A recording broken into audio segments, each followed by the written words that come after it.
On accueille l'ambassadeur, on applaudit s'il vous plaît.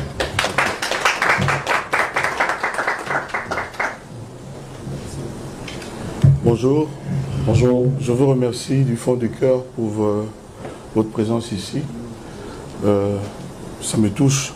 C'est la première fois que le bébé, en matière de diplomatie, presque un pas dans la politique. Je me présente devant une aussi respectable audience.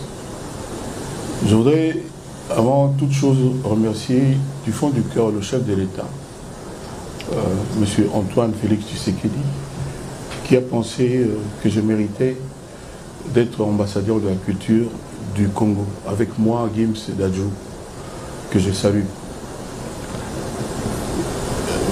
Ma toute première expérience a été révélatrice. Ça m'a ouvert les yeux, j'ai découvert des choses, j'ai appris, j'ai posé des questions, j'ai obtenu des réponses. J'étais d'abord reçu par M.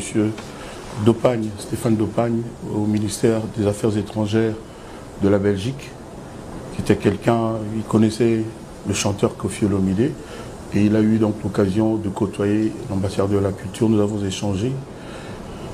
Il m'a donné beaucoup d'espoir, parce que la première mission que je me suis confiée en tant qu'ambassadeur de la culture était, je lui ai demandé, moi je suis chanteur, et il y a 8000 instruments de musique congolais, ici en Belgique, dans votre musée, à Tervuren.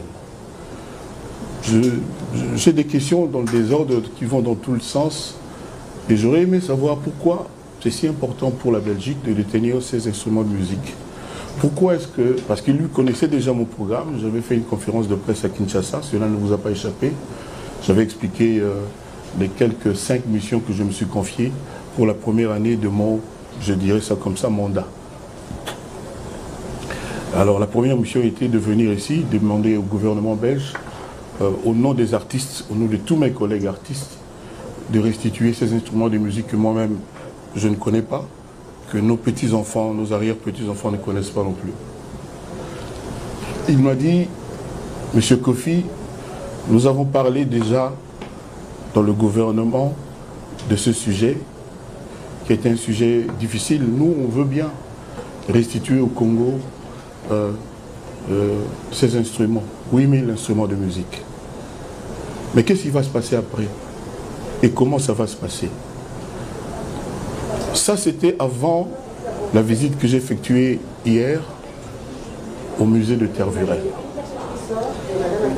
J'ai compris le sens de la question de M.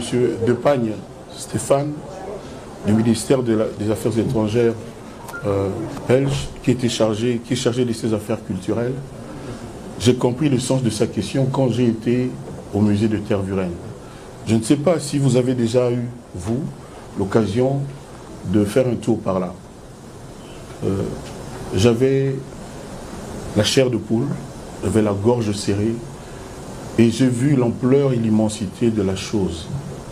Effectivement, ce n'est pas si simple. C'est quelque chose d'immense, d'organisé, de pensé, de conçu. Et défaire cela n'est pas aussi évident.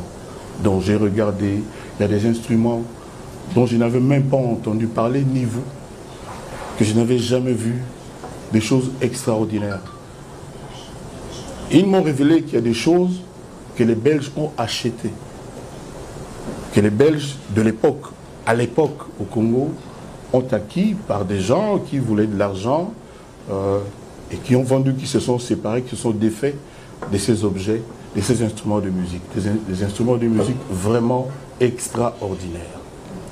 Et la phrase qui m'a ému, la phrase qui a mis en moi de l'espoir. Avec votre permission, Son Excellence, oui, pour vous, une minute qu'on a disparition, il y a Ilungamon Labouté qui fut ton grand ami, qui est parti, donc s'il vous plaît, donc on se lève pour honorer Ilungamon Labouté. Just a minute, 1 minute, please, silence.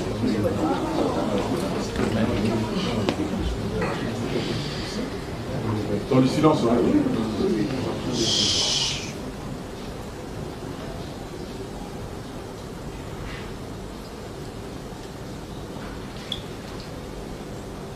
Merci.